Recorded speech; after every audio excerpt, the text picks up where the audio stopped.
All right, good evening. We'll call the meeting to order with the Pledge of Allegiance. I pledge allegiance to the flag of the United States of America and to the republic for which it stands, one nation, under God, indivisible, with liberty and justice for all. Thank you, everyone, for coming. Roll call, Mr. Lundberg. Holm. Yes. Odie. Yep. Saxer. Yes. Scott is absent. Bell. Yes. All right, if there are no concerns, I would entertain a motion to approve the agendas presented, please. Second. There's been a first and a second. All those in favor? Aye. Opposed? Motion passes. Thank you. Conflict of interest disclosure or waiver requests, there are not any this evening. Community input. I don't see anybody raising their hands out there, so we don't have any of that tonight either. That takes us to general business. First, good news report from Brandon Valley Intermediate School, the interim assessments. Okay, thank you for giving me the time to talk this evening. I'm going to speak to you on interim assessments that we've been utilizing we're kind of like on year 4.5 now. So some of you, this might be very, very boring. For me, I enjoy this part of what I get to do with my job. And so I have done a bunch of this for the state. I've tweaked this. Usually I talk about 30 or 40 minutes. I'm going to try to get it to like 10. So if I go along, I apologize. If you have questions, let me know, because I might skip over some of it because it might not be super relevant to what you guys need to know. So with that, we prepare our students to be lifelong learners and productive citizens in a global society through the creation of learning environments that result in success. I highlighted creating learning environments that result in success. It's many, many different ways within our strategic plan that Dr. Larson has always set forth to us. Student achievement is one of them. Quite frankly, it's something that I always look at. I set goals for myself. I set goals for our staff. And as we had this building opening 11 years ago, we bring all of our 5th graders in, as you know, and 6th graders. And it became a challenge to try to meld all those things together. So continuing to reflect on how we can do better. Post-COVID, Mr. Pearson at the time when he was in my building, we were talking about a few things with assessments, and these kind of fell upon us. We kind of dabbled into them, and we haven't stopped since. So with that, the first thing I like to tell people, I kind of have a cyclical thing up here that I look at. There's a bunch of things that we do as educators, and then we have to make decisions based off of that. So if you start at the top, you have student data. You gather a bunch of different data. You confer and reflect. How did it go? What do you have? What information do you see? Then you observe by tweaking things, adding things, teaching new things. You assess it, and you gather that student data, and it just continues. The biggest thing that I have for me is the student data part is if it's not relevant and you can't use it, then why are you taking the data? So trying to find purposeful data to make informed decisions that can better help prepare our students with what they need to be able to do in October per our state test. So when we were looking at interims, it fit this very, very well, and I think it's some of the most purposeful data that we can get for our students in a quick snapshot to see how they are doing based off what they're supposed to be able to do in 5th and 6th grade. So with that in mind, there's a bunch of other data points that we gather, but like with that in mind and focus on interims, the process that we start, you might need to just hit next. There we go. The process that we started with, again, happened about 4.5 years ago. Looking at our data, there's other stuff the state gives us called target areas, has strands of different standards and stuff within there. So we were looking at how do we improve instruction to address our low target areas in math and ELA, specifically at the 5th and 6th grade level. Something that we've talked about, our school improvement plans, all of those different things. So when these interims came apart, I decided to use key stakeholders to roll out interim assessments, knowing that I didn't want to start something and throw it at everybody. I wanted to I call it test drive it, what it looked like. And so year one, all we simply did was we utilized interim assessments as a test prep. So we kind of came about these in January, February as far as for what we wanted to do. I got a 6th grade math teacher that I knew would be willing to do it with me and figure out if it was worthwhile or not from that standpoint. And we had many, many different conversations about what it was, what she liked about it, what she maybe wanted to get a little more information on and how to utilize it. So with that, that was simple snapshot year one. Obviously, with that, you can hit next, Dr. Larson. Next. Year two, obviously, I'll hit next year transitions, might not caught. Just keep going. There. Good. Year two, identified as a positive impact. I'll talk about some of those positive impacts in a little bit, but identified it as a positive impact. So we felt like we were filling a need that we potentially could use to help us better our scores and our improvement in the area of math and ELA. Again, we target our low target areas. One of the areas that we really looked at was fifth grade math. Across the state, fifth grade math seems to dip 3 to 5% across the state. And our math scores in fifth grade would dip from fourth to fifth grade. Again, trying to just close that gap. So with that in year two, I tested it with the sixth grade math teacher. Some of those sixth grade math teachers naturally started asking this teacher questions about it, so they had a little understanding. But what we did in year two was we implemented that into our fifth and sixth grade scope and sequence in the area of math. So we took our scope and sequences, interims, there's different types, as I'll speak to in a second, and fit those within our scope and sequence so they matched with what we were teaching, so we could use it as a data point from that standpoint. So for me, coming from the math world, I felt it was easier. ELA seems to be more looping in my mind as far as for anything can fit under ELA and you can kind of fit them anywhere. So this is a little more concrete for me. So what we utilize without getting in like super in depth, we have IABs and FIABs. Those are just assessment blocks that target specific areas in fifth and in each content area, and again, fifth and sixth grade, that will test kids or give questions to kids that are focused on those targets with fit on those standards. So beginning, we use them for pre and post assessment. I said if needed, you are allowed 2 opportunities, they call it, for each interim. So if you take it today, you don't have to do another one, but you can do a second one if you want to. It's the exact same questions. So we are playing with that if that is something that we felt like we needed to do. So we use the IABs for more of a broader picture. What do our kids understand maybe before a unit or after a couple units? And then the FIABs are focused interims. Those are just smaller chunks, so more specific that we can utilize in instruction within a unit that allows us to be able to get data points specifically with some of those items. So year two, we implemented math. So in the next year, year three, obviously it's still working. We implemented the ELA. Again, like I talked about already, it's more, to me, it was more challenging. I would say ELA has maybe been even a little more rewarding for us with being able to help prepare our students. Same type of thing, we use the IABs and FIABs. The one thing I did add here is I gave them a little more flexibility to be able to utilize FIABs within their daily instruction. So we don't, now year 5, we don't really use IABs as much anymore. We use the FIABs because they're smaller chunks of time, and we can use them directly in our instruction. We do utilize IABs every once in a while. It just takes more time to administer that test. So with that, again, finding positive impact and what all of those things can provide our staff and our students. So with that, going to year 4, it's one of those things is I feel it is beneficial. How do you keep it going? So last year, for some of our CLC work, our math and ELA teachers agreed to be working with a group called the New Teacher Center. And what they were trying to do is they're a national organization that was trying to correlate interim assessments to curriculums that districts use across the country to see how they correlate and if there's any gaps, what aligns, what doesn't align. So we were brought to that. We decided to take that. So our teachers in each grade and each content area picked a interim that they wanted to work on. And what we did is kind of worked backwards.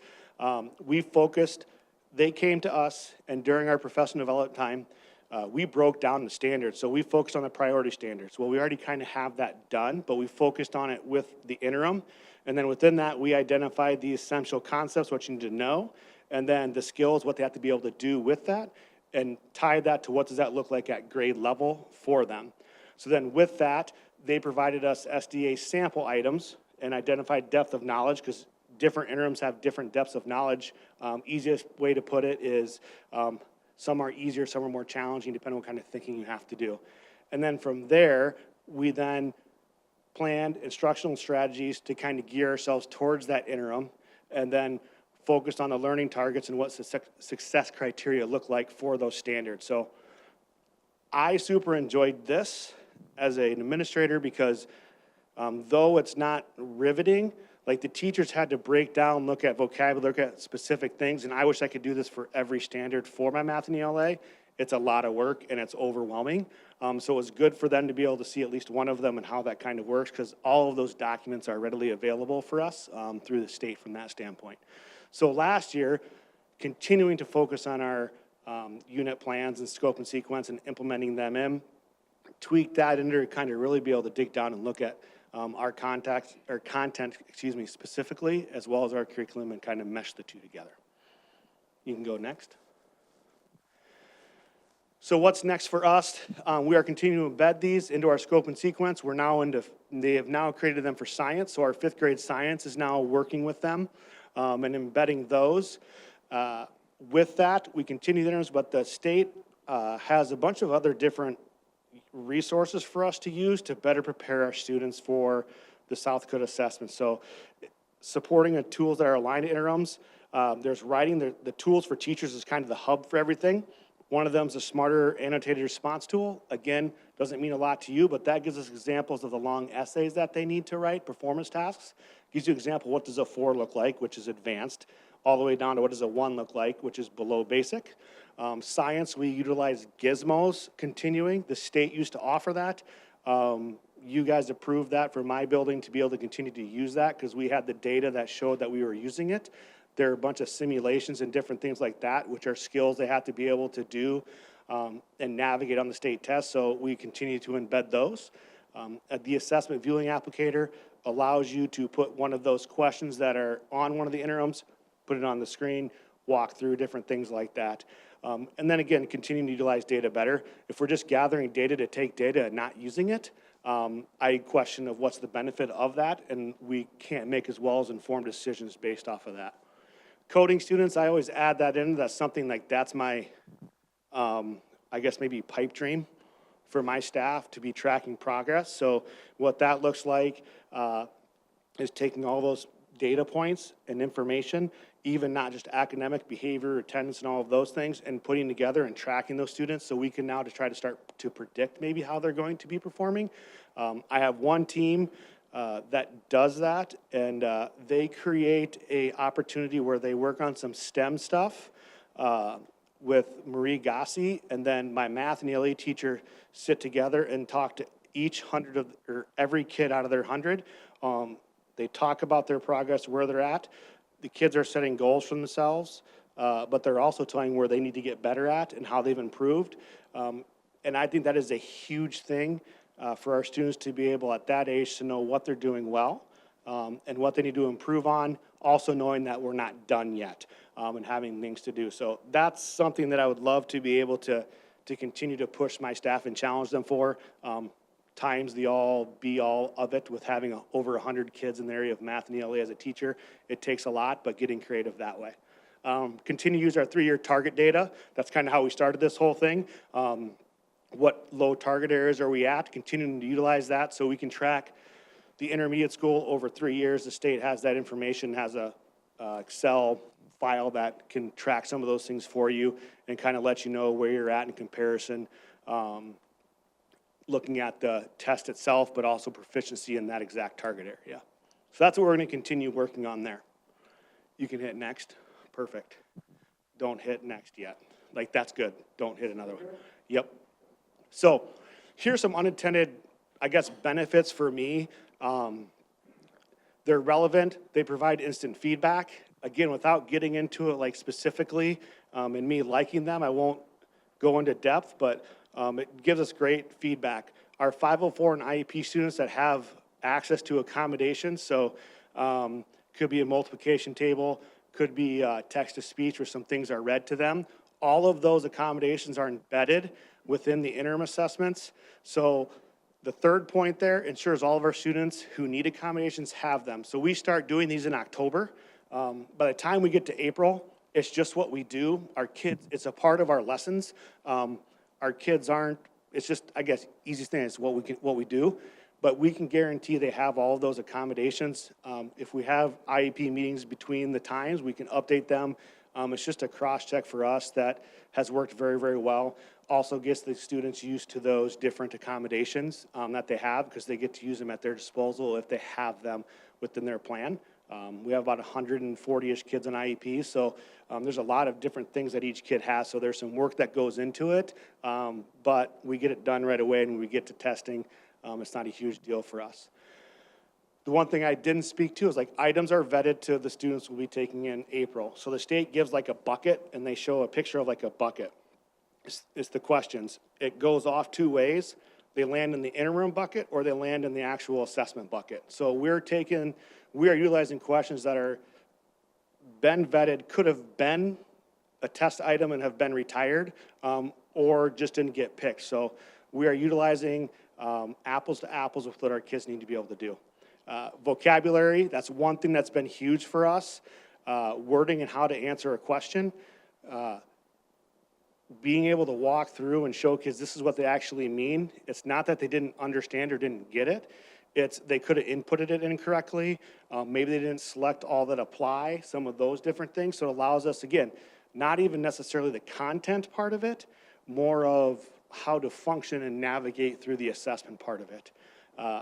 Again, with the tools for teachers, you can pull sample items. So say you give an IEB and they didn't do super great on it.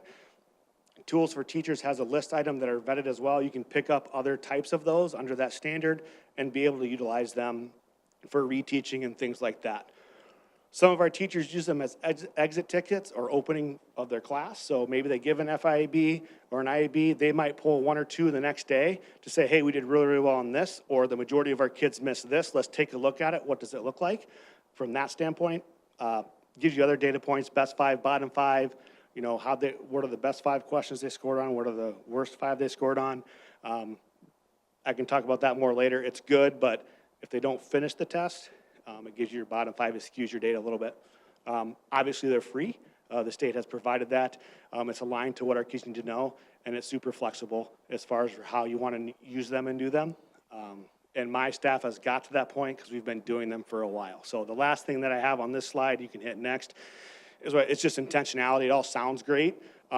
We are not perfect. I think I have areas where we can improve and maybe be more intentional with some of these things and really dig in and even get better.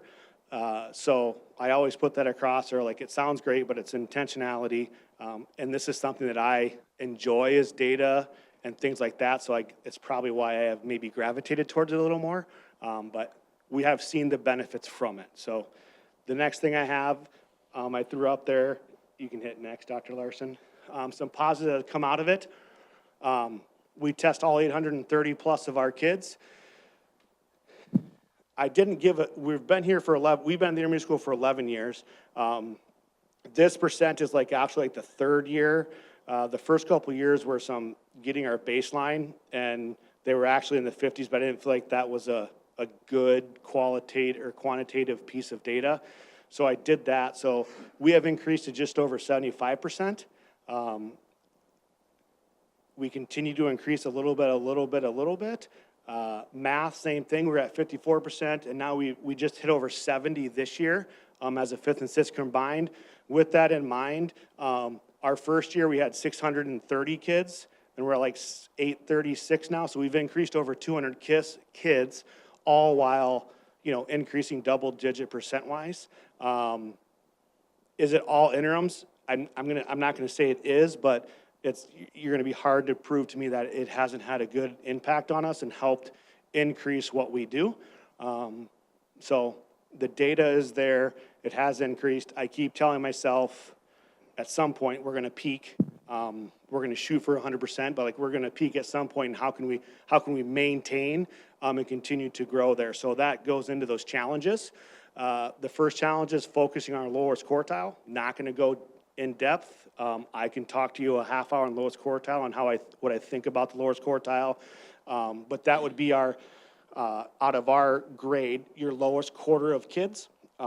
those kids get looked at in a little bit of a different way with the next one, which is student growth or progress.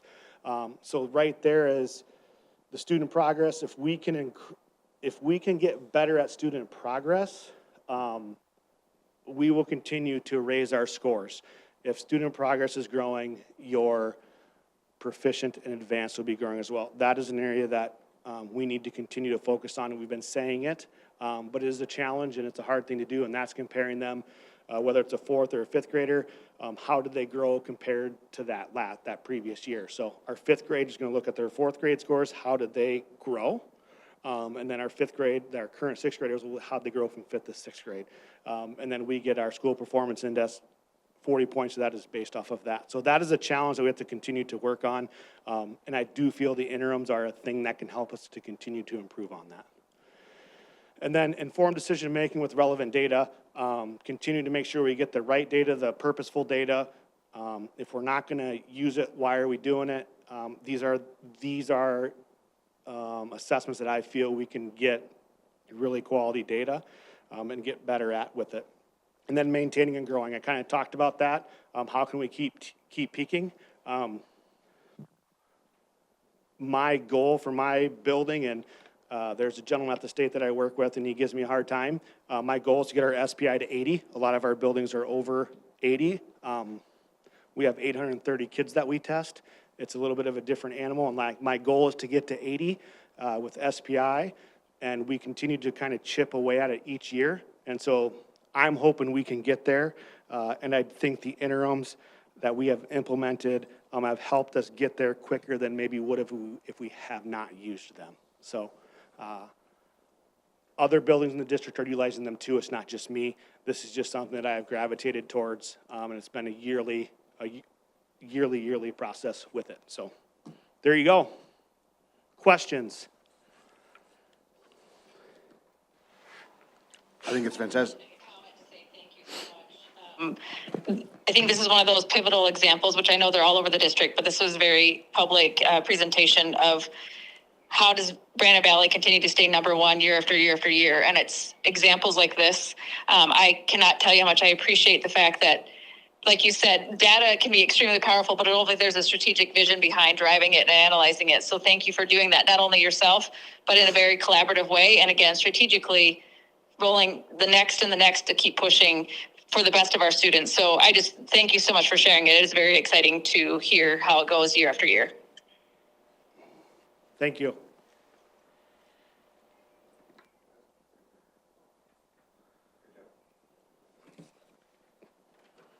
Can I ask one? What's been the biggest challenge you've had to face as an administrator to the implementation of the interim assessment? I would say consistency across the board. We're all using them. I've kind of spoke to that. Some are using them more in depth and along with their teaching than just giving it and then looking at the information, say, okay, hey, ratios, and be able to interpret ratios. Yeah, we didn't do great at it. We're going to get to it, or we're teaching it right now. Like actually taking it and utilizing it. So getting them all to be able to uniquely be themselves, but like drilling down and then implementing and embedding it in everything in what they do.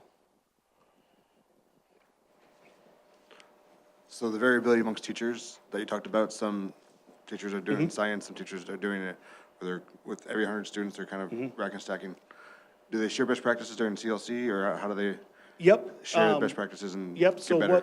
something that we've done, and we start out strong, and it's my fault, but when we do an interim, like my ELA teachers will get together and we talk about it, like, hey, how did you do compared to how I did? There's different dynamics. Some teams have supported teams with special education services, some teams don't. Some teams have EL students, some teams don't. So letting them and listening to them talk specifically to that, my fifth grade ELA is like very, very strong at that. Like there's more that come out of those conversations about what they did, how they did it. It's pretty cool to see. They change where these interims go in their scope and sequence kind of every year based off of how it went, or if they decide to do a different story, speaking to ELA specifically. My sixth grade math group is strong and like does a good job collaborating like that too, bringing information and challenging each other. And it does have a little bit of a competitiveness to it. as far as for like, when you look at it and you look at the data, you can break down and kind of see how you're doing, and so wanting to better themselves as well. Nick, I got one question. Who analyzes this assessment? Do you or do you submit it? The teachers do. So like they'll do it, once they hit submit, it gives them the feedback on how the students answered on those particular questions. So, But then they bring it to you and then you. yep, you can log into our assessment portal and you can look at all of those different pieces of information. You can get averages to the state of other students that have taken them. The first few years, there was like, I would say 90% of them were our kids that were taking it. And so you can compare that way. It compares by grade. And then as a teacher, you could see yours, but you couldn't see mine. I can see everyone's from that standpoint. And then the teachers bring it and they collaborate and discuss with it.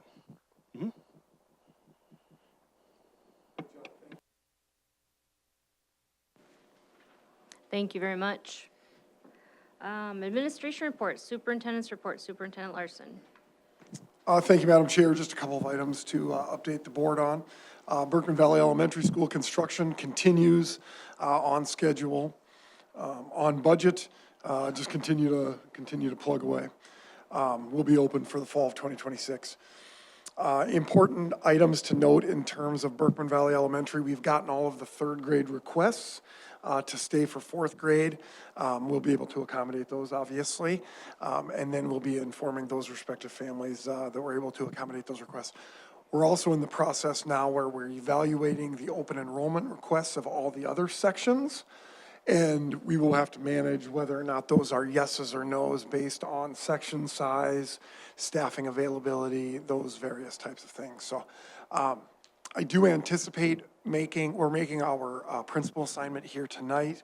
I do hope to be able to make our certified teacher assignments, or at least the first round of them, out there at our next meeting in March. The middle school continues, remains on time, remains on budget. As we've talked about, it'll be a big summer. There's a lot of work that has to happen over the course of the summer, and that will butt right up to the start of the school year. So project continues, like I said, on time and on budget. Road construction projects, we've talked a lot about this here over the course of the last 6 months or so.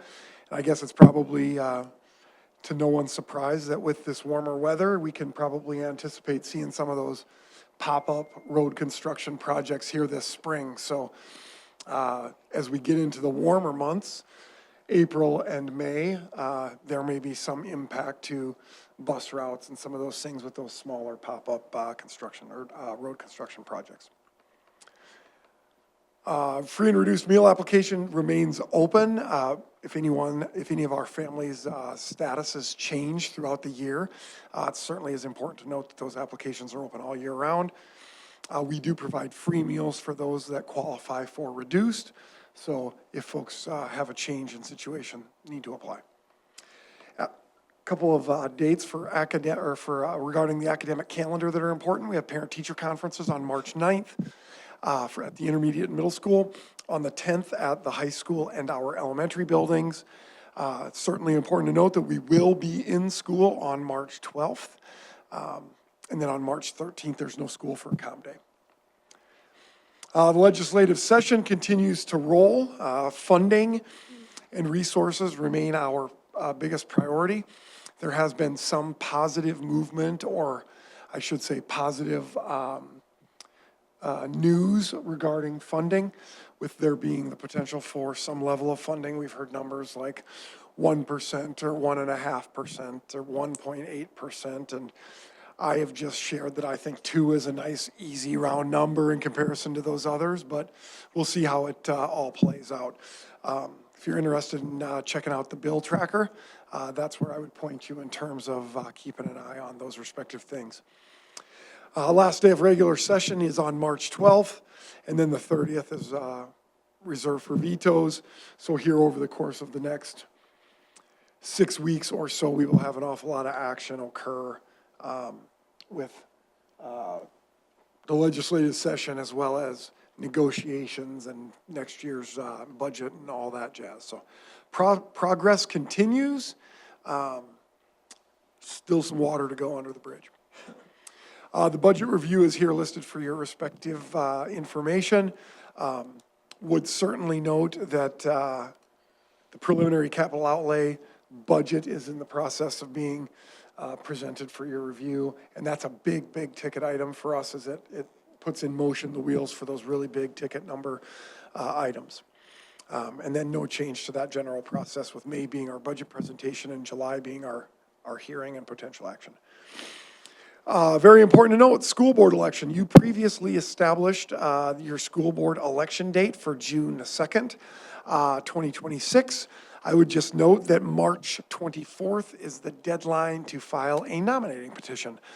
With that, Madam Chair, would certainly entertain any questions that you may have this evening. To answer a question that I've been asked, I have already taken out a petition. I would love the opportunity to continue the honor of serving the Brandon Valley School District. And it also avails us the opportunity for that continued seat on the directors of the ASBSD to continue to support things at the state level. So just wanted to be clear that I have plans to continue serving if the community will have me. Very good. Thank you, Member Saxer. Any other questions? All right, thank you. No board policy this evening. Takes us to general business. Item number 1, presentation of the Brandon Valley School District 5-year plan from 2026 to 2031. No action, just presentation. Thank you, Madam Chair. Certainly want to say thank you to the administration for the submission of their respective 5-year plans. Also want to thank Mr. Lundberg for all of the work that he has done throughout the 5-year planning process and putting it all together. Very specifically, I will point to the respective financial 5-year plans that we have as the work and the job done in laying out the near future for the Brandon Valley School District is impeccable. So want to turn it over to Mr. Lundberg and give him the opportunity to walk you through those respective things. Certainly is a very sound 5-year plan. The one item that I would note is with the opening of the new school, as well as the questions around legislative items, and then the other item I would note is, the kindergarten enrollment number that we continually monitor to see if we're trending the way we want to. There's variables that play into decisions that get made in the current year, but at the end of the day, this 5-year plan provides you a very good look, not only for next year, but what we look like in the near future. So, Mr. Lundberg, job well done. I will also just say, the ring is yours. Thank you. Here we go again, guys. Kind of kicks off the financial responsibilities. You guys have a Board of Education, very big responsibility in approving budgets, setting tax levies, and all of that stuff. This kind of kicks off that multi-month process with negotiations, budgets, 5-year plans, a lot of stuff coming up in the next couple months.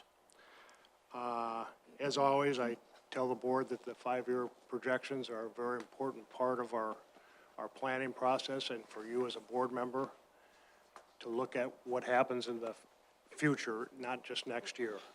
That is so key to having a successful school district, to look down the line. And I think this board has done a very, very good job of that. The plan is divided up into 4 projection sections: capital outlay, general fund, special education fund, and then enrollments. I'll start on the capital outlay fund that Jared has up on the screen there. That fund is totally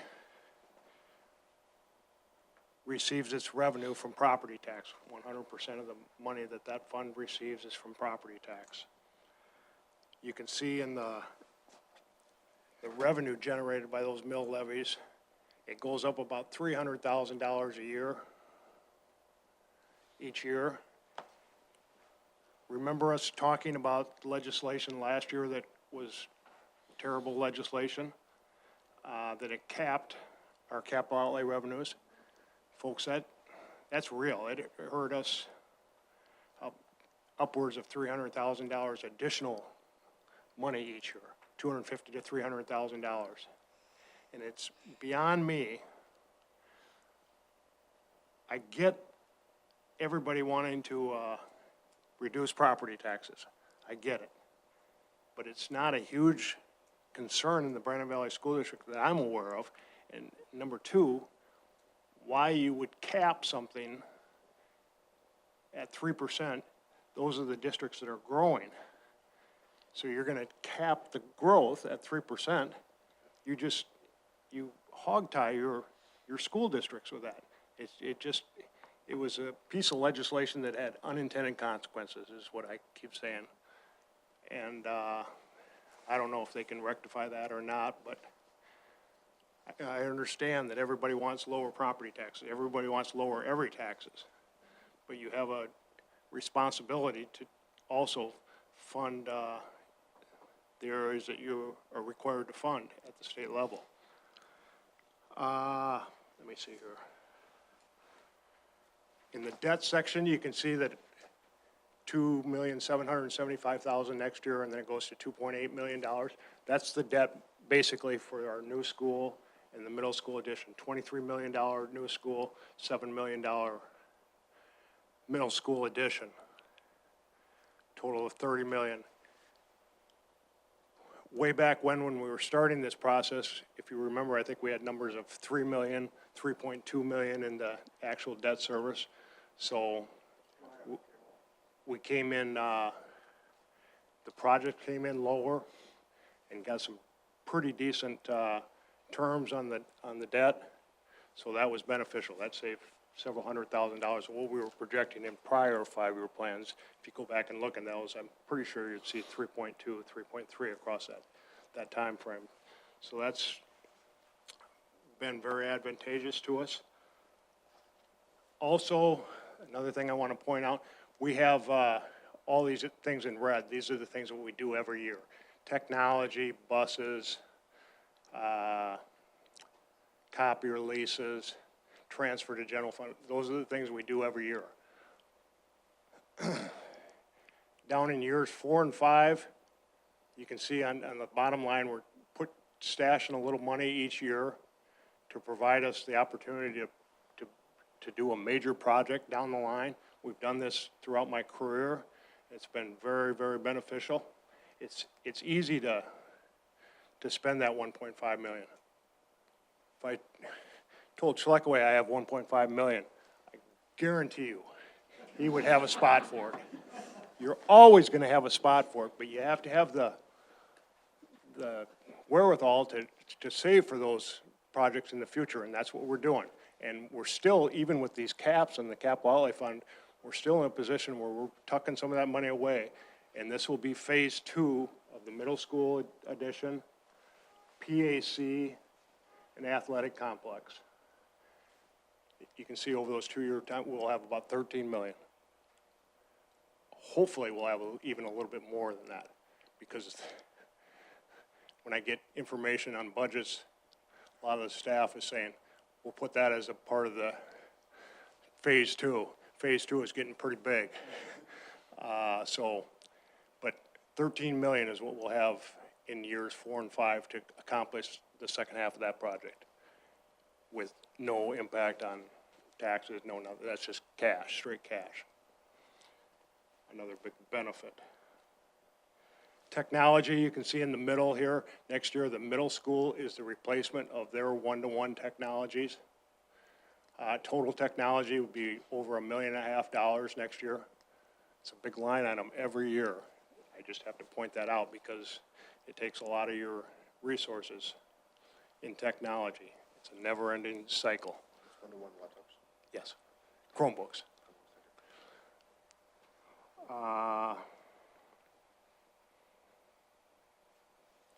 1.5 million in technology. I also wanted to point out, as you notice, that the staggering of these one-to-one, obviously that's intentional to get those staggered. Next year will be the middle school, the following year, the intermediate school.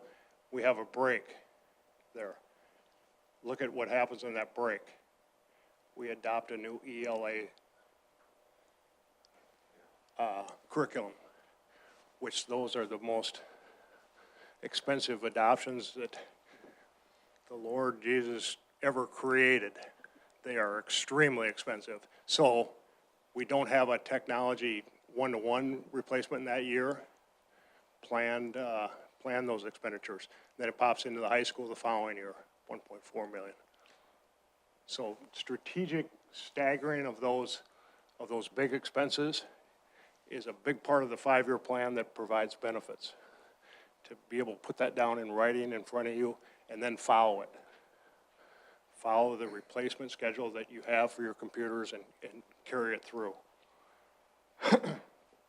Last thing I had on the capital outlay fund, the transfer to the general fund this year is 1.4 million.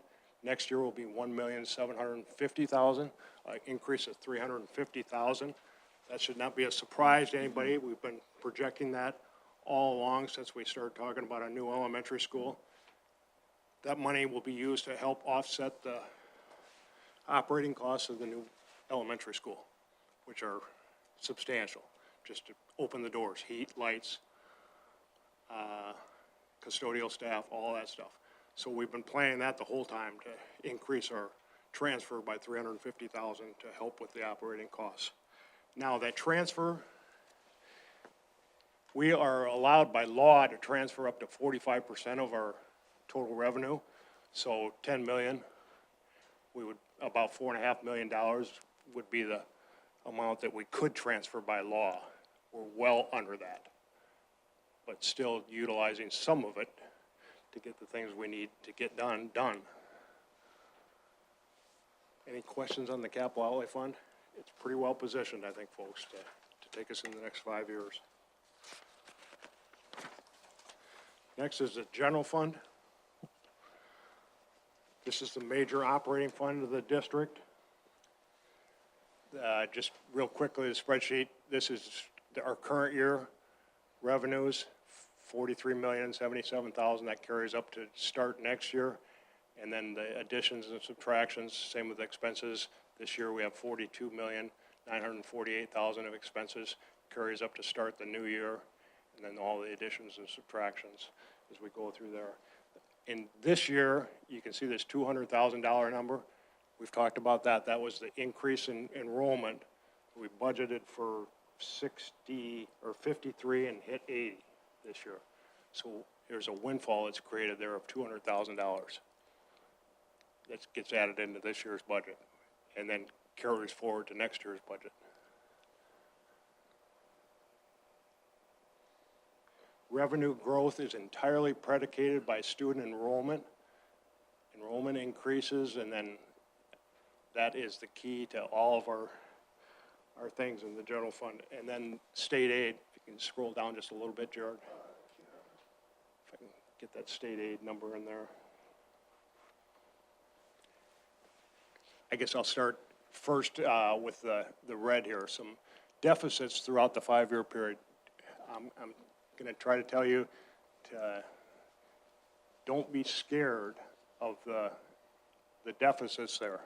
We've been talking about it for 2 years, and the fact that we need to manage these fund balances because other revenues come in not exactly according to the way everybody plans. And then the effect of those other revenues isn't carried out by the state aid formula until 2 years later. The prime example in Brandon Valley is bank franchise tax. That comes in really high. We receive a lot of money. The reduction, it's part of the state aid formula. So they're going to factor that in, but that reduction doesn't come until next year. It's 2 years after the fact when we got that money. So we have to manage the fund balance that's going in there when we receive it, but we have to manage it for the next couple of years until that comes out of the state aid formula. And that's the key, I think, is the management of that fund balance. It's not, we're not just spending the money, we're managing it to perform, you can utilize fund balance for ongoing expenditures, if you have a plan that goes out 5 years and knocks that down. Now, if you equate to the state of South Dakota, you know, they have surpluses too in certain categories. That money ends up at the end, most times it ends up as being projects that they want to get done. I won't say pet project, but projects that they want to get done that they wouldn't be able to get done without that surplus money. We're doing the same thing, but we're putting that money into teacher salaries, teachers' benefits, staffing, and the state always says, I can't do anything with that money except one-time expenditures. Don't tell me you can't. You won't. You can. There's people out there that are way smarter than I am that are running the finances out there. It's a matter of your priorities. And you can manage a deficit, and we pride ourselves on the state level of never having a deficit, always balanced, blah, blah, blah. And then every year we end up with $65 million surplus. That's frustrating when you're busting your butt here at home, trying to get teachers more money, get more staff, and then those never get incorporated into the ongoing revenues for education. So you can do it. If we can do it, anybody can do it. You can see the fund balance has gotten up there, and we're going to methodically take it down throughout the 5-year period. And as I told Jared, basically, when we have a $50 million expenditure budget, $250,000 deficit it's a rounding error. You know, it's good. If we hit the expenses at 99.5% of budget, we're going to come in $250,000 under budget. So that's basically a balanced budget when we within $250,000.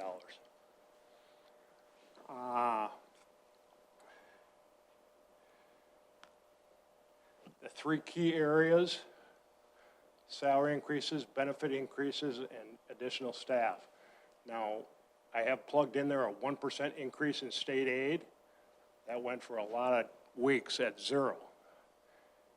And in my meetings with Jared, I remember telling him, if I could just get 1, things work a lot better.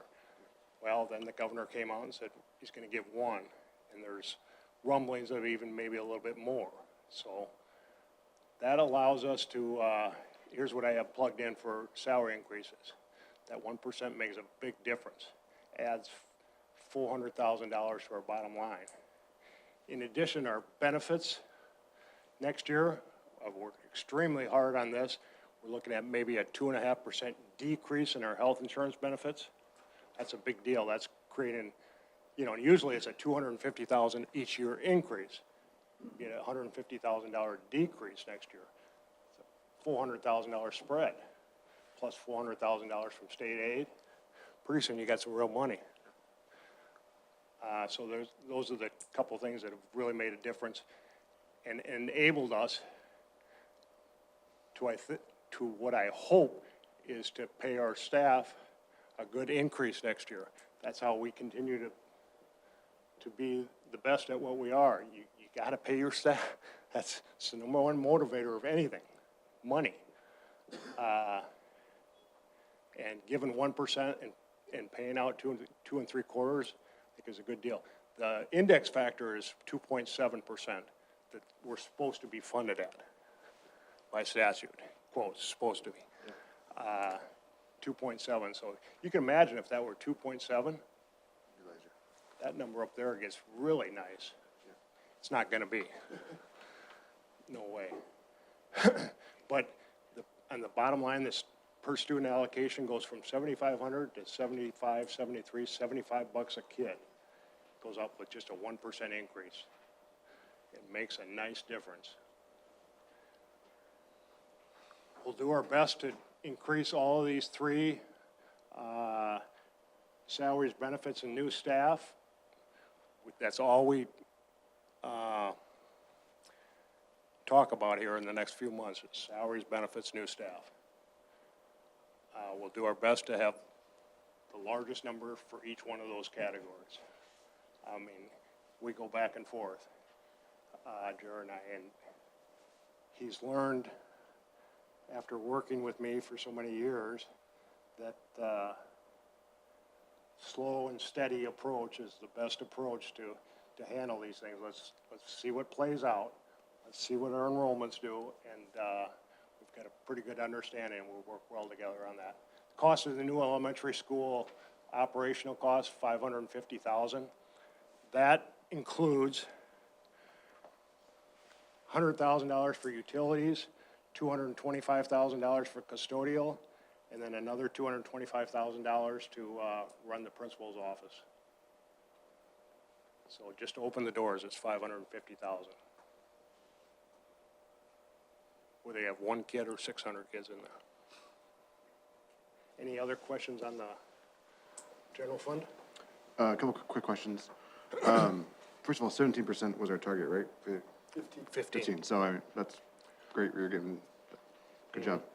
You mentioned the bank tax, so the per student allocation is less in the next couple of years because they're factoring in last year's high. Right, the last 2 years, we've received bank franchise tax revenue that's been $500,000 over budget. That money's been going into that fund balance, and then this 26-27, we'll take a $500,000 decrease on our state aid to offset what we've gotten Okay, these prior 2 years. thanks. And the last question I had was, the utility cost you mentioned a couple meetings ago going $1.5 or $2 million, I forget the number you told us last couple meetings. Increased cost of electricity. Electricity's going up about $250,000. $250,000, that's in there? Hundred. 100,000? 100 and a quarter. Oh, okay, that's a bigger number, Yep. okay. That's in For there somewhere. electricity, just 9 or 10%, I think it's going up, and we spend $1 million, Okay, 1.1 million bucks a year. just $100,000, okay, Yep. Just a So that's where I have that accounted for is, okay, in the other supplies, utilities, et cetera, $160,000 increase next year. okay, thank That's you. where that's accounted for. Good job. Good. Special ed. Special ed fund is a lot like the general fund. It's driven by the student counts and the per student allocations, just as the general fund is. The child count for December 2025 reflected some student increases of about 42 in some high dollar categories. Specifically autism, we had a big jump in autistic kids. Those are high dollar categories that add quite a bit of money to our revenue. And that's being shown here in our enrollment increase, 400,000. State aid increase is 100,000 with a 1% increase. And then we had a rebase of the categories. It was kind of interesting this year. A lot of the categories went down, but some of those high dollar ones went up. And the other key one, the basic, just general special ed population, speech and language and those things, that went up. So when you got a high number of kids, it's based off 10% of your population, so that helped us a ton. So we also have that benefit decrease in the special education fund, and then projecting the same salary increase here, and then additional staff, I have plugged in 360,000. We have a surplus planned right now of 225,000. There is a reason for that. One of the reasons that federal revenue. It's a little bit of an unknown now. We have no idea what's going to happen to federal revenue. And our IDEA funds are $1 million. So if that went down 15, 20%, that surplus is gonzo. So it's a wait and see game on that. But we still have all of our allocations budgeted in here. And the other thing that helped us a ton is the special education task force that we implemented last year. Some spending targets that we made have helped us, and we're starting to get that fund balance back to our target of 15% in the special education fund too. So I'm very happy with where this is turning out, but this will be a little bit of a wait and see with federal revenues. 15% is the goal, and we're getting right around there as we go. Lastly, the enrollment projections.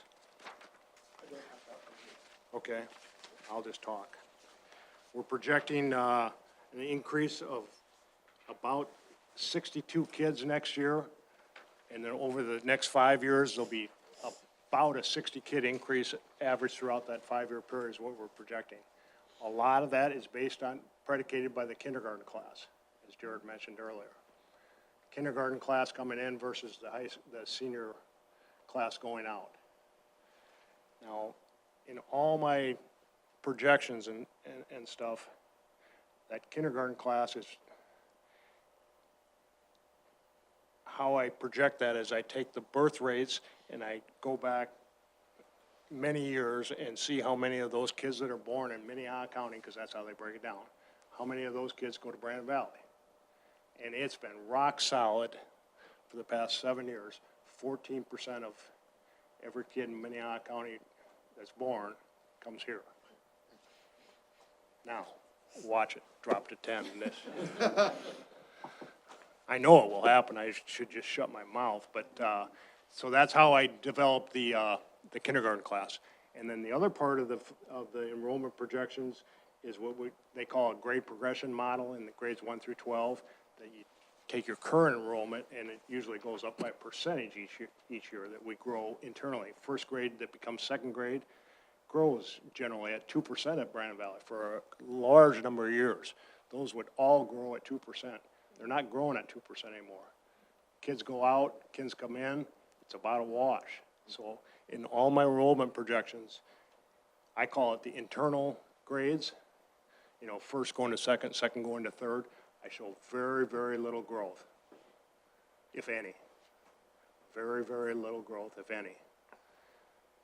Now, one thing that makes me positive is when I look around and see all the building, hopefully that internal number will grow. That first grade going into second grade next year maybe goes up those 8 or 10 kids like it did in the past.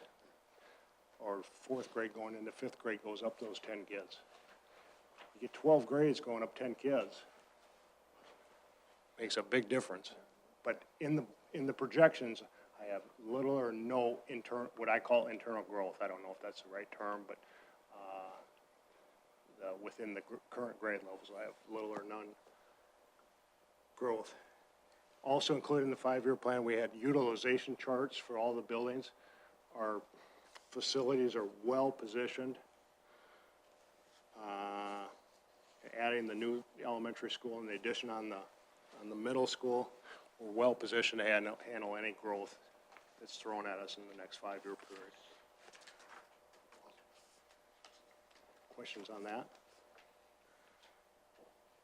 I think our financial picture for the next 5 years presents taking care of our staff and students while maintaining fiscal responsibility to our community and taxpayers. I just want to say, I think it's fantastic. Special education budget in particular, I think looking at that where we were a year ago and the work you've done on that, both the staff and the finance plan, getting that to a stable point, and then showing us a 5-year plan where, again, we take care of our staff first, take care of the students, you know, despite all the pressures that are coming at us, is top marks. Good job. Thank you. It's all help. And what I like about our team, when we have a problem, we deal with it. That's key. If you have deficits that aren't planned, deal with them. Don't wait 2 years down the road because it just starts getting snowballish. And if you wait, it gets tougher and tougher and tougher. So I appreciate the board's willingness to tackle those situations when we do have them, because we do. Thank you. Thank you very much. General business, I would entertain a motion to approve items 2 and 3, please. So moved. Second. There's been a first and a second. All those in favor? Aye. Opposed? Motion passes. Thank you. Under personnel, I would entertain a motion to approve items 1 through 12, please. So moved. Second. There's been a first and a second. All of those in favor? Opposed? Motion passes. Thank you. 13 and 14 are information only. Communication, there is a Board of Education, there's a thank you there for your review. Takes us to formal board reports. Does anyone have a formal board report this evening they would like to share? No? Alternative ed, Teach Well is doing well. We have kids and growing staff and no questions. If you ever get a chance to go down there, please do. Under child nutrition wellness, there is it's in March, but I think it's the first part of March. They're having a vendor fair for kids to come with the food vendors. Yeah, so I think that will be exciting. I'm gonna come, I have a conference on my phone, but they don't know that I'm gonna be at a food fair, so they don't need to know that. But I'm gonna come check that out, because I think that sounds like a lot of fun, so. All right, travel reports, there's a couple there. Takes us to the end of our agenda. I would entertain a motion to adjourn. Second. There's been a first and a second. All of those in favor? Opposed? Motion passes. Thank you, and thank you for coming tonight.